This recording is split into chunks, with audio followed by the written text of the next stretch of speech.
Duke here for the Intimacy Liberation Army. Today we're talking about setting personal standards for who you want to date. Dating's not a crapshoot. Like, you're not going to go out and meet a whole bunch of people and then just hope it all just kind of works together. You got to kind of know what you want in the relationship, what you want out of the relationship. I've got a whole module in the Dateable course on really getting down into what's going on for who you want to date, but these are general things you should consider knowing about yourself so that when you go out and you meet new people, you can talk about those things and why they show up and connect with them in a way that's real, so that you don't have to waste your time dealing with people who don't respect you, who don't have similar interests, who don't want to do the things you want to do, who don't want to get up at the same time you want to get up, and all that other business. If you don't know how you want to be treated in a relationship, it's going to be really hard to ask for it. And it's going to be really hard to set standards and boundaries and things so that to make sure that you're being treated the way you want to be treated. This can run the whole gamut of things. So you have to know what it is that you want, because there's no general, real, universal thing of respect. It's kind of what you believe it is. So you have to be able to understand it, have that self-knowledge so that you can communicate it with other people.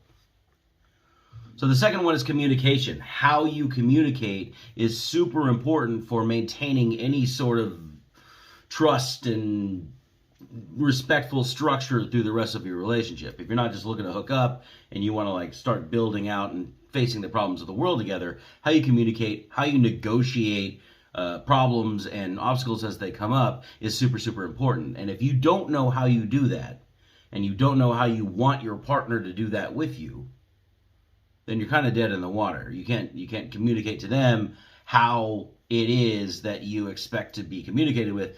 Then they're not going to be able to fucking meet those needs. Sometimes you guys will find each other and make a connection that allows for communication to handle organically, because you're kind of attracted in that way and everything kind of flows smoothly. But when real problems start happening, when real stress starts hitting you in the face, the strategies you use to communicate are going to be paramount to your relationship maintaining itself. So I was talking to this girl. She was dating one of my buddies, and she came to the bar. She got a couple drinks in her, and then she was just like dumping, like, I don't know, I wanted to tell him this thing, and he doesn't do this, and I expected him to do this, and da da da da da. And I was like, well, did you tell him what you expected? And she's like, no, I figured he should just know that he shouldn't be doing this, and da da.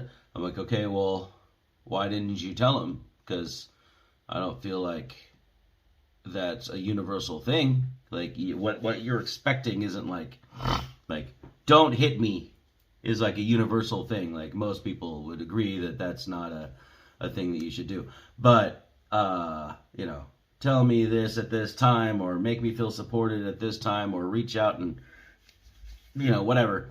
Like, all those things are a little multivariate. So why don't you just tell him, oh, well, I kind of feel like, if he loved me, then he would know. It's like, all right, well, that's stupid. I don't know who modeled that for you, but why don't you just ask for what you want, and then perhaps you will get what you want, or at least have the conversation open so that you can, negotiate. She's like, yeah, you're right. So she did, and then he's like, oh, I'm dumb. Maybe I should do it this way. She's like, yeah, maybe you should. And he's like, okay. And then fine, everything's cool, because she communicated her expectations. And that's great. If you don't know how you communicate and how you want to communicate or want to be communicated with, it's going to be very difficult to set those boundaries. So communication, second thing, as deciding the personal standards on who you want to date. Third, shared values. I got in a relationship a while back where she wanted to get married and like forever monogamous, hardcore, like traditional relationship. And I did not want to get married. And whatever you think about that, I get in the comments on the Instagram like, oh, you're just afraid of commitment. No, I'm not afraid of commitment. I don't want to commit to somebody who doesn't share values with me. Like, that's the thing. So anyway, I said, okay, it'll be cool to get married if we have kids, because that makes sense to build a family together and whatever. But in the meantime, like, I don't understand why you're gonna do this in front of God and everybody thing, and when we have a pretty solid relationship. And then she was like, okay, cool, that makes sense, but I don't want any kids ever. So okay, so what are we doing then?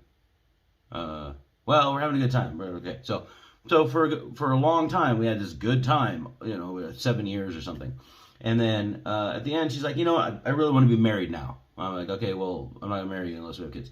Okay, cool. So I guess maybe we should break up then. Okay, cool. And like we were totally amicable and like everything was cool because like we respected each other and everything was great. But we didn't have shared values. So like I basically like we taught each other a lot in our relationship, and it was great.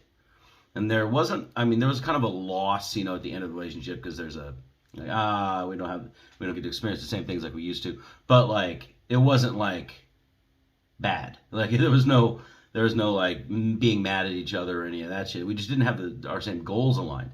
And so we knew that, and as we moved towards the end of the chapter of our lives where we were teaching each other things and going on adventures together and doing all that stuff, like we knew that we didn't have shared values, and so it didn't make sense to intertwine ourselves for the rest of eternity. So whatever your values are, whether you want to travel around and experience the world and see all these new cultures, and they want to sit down and buy a house and get all settled in, whether you want kids, they don't want kids, stuff like that. Like, start probing early on when you're looking for a dating partner.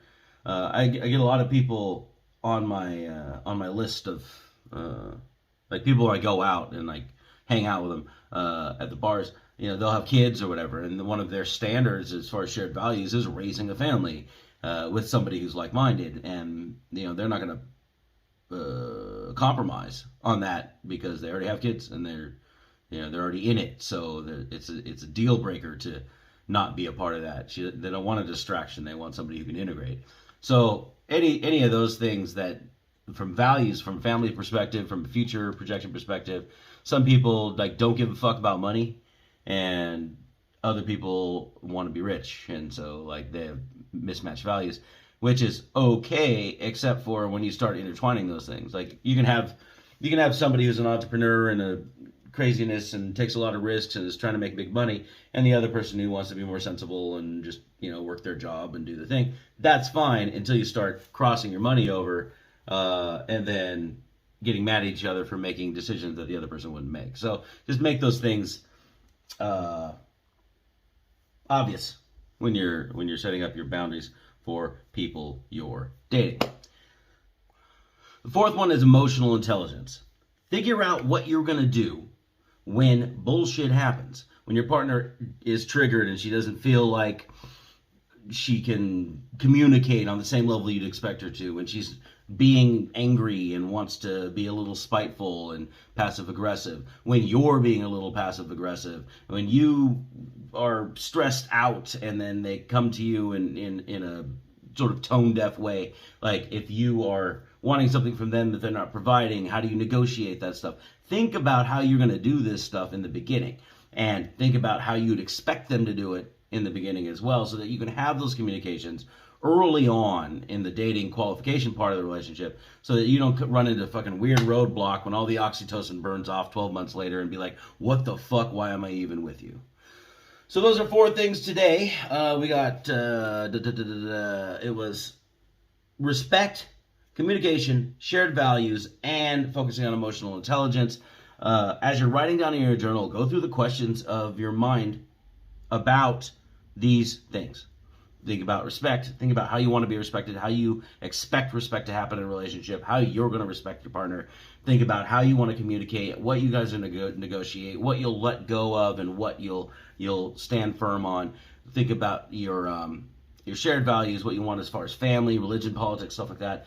And think about your emotional intelligence on how you're going to deal with real problems that are going to show up with real humans in real time.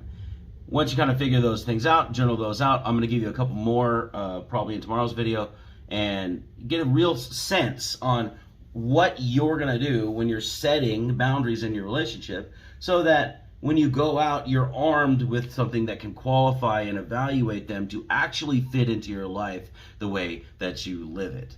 We shoot these things every day here at the Intimacy Liberation Army, so I will see you guys tomorrow on the channel. I'm Duke. Tomorrow. Till then, stay awesome.